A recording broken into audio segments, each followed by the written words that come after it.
সজীব, তোর সাথে এই মেয়েটি কে আমি জানতে চাই। এবারই পুত্রবধূ মা।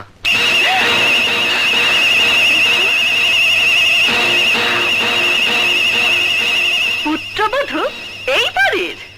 সজীব, আমি আবারও জিজ্ঞেস করছি, বল কে এই মেয়ে?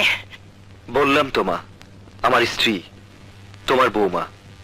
বউয়ের মুখটা একটু দেখি। সজীব, ঘোমটাটা সরা।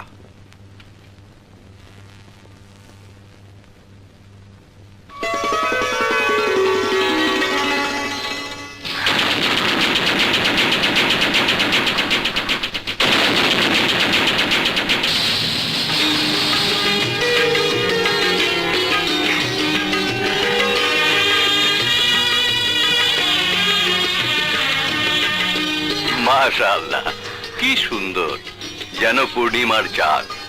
গায়ের রং তো কাঁচা হলুদের মতো। চুপ করো। সালমা, তোর ছেলে আমাদেরকে এভাবে অপমান করবে আমি ভাবতেও পারি না। ওহ নো মা, এতে সজীবের কোনো দোষ নেই।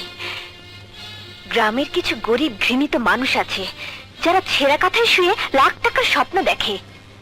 এই মেয়ে, তুমি যদি ভেবে থাকো তোমার সেই স্বপ্ন পূর্ণ হবে, তাহলে বলবো তুমি খুব বোকা।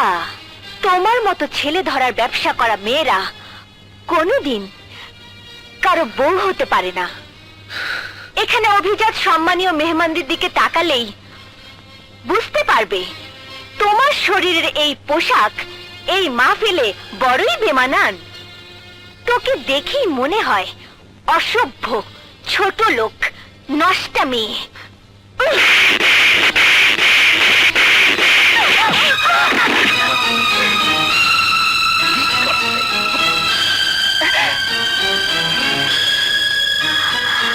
তোমার এত বড় সাহস, তুমি আমার মেয়েকে মারলে?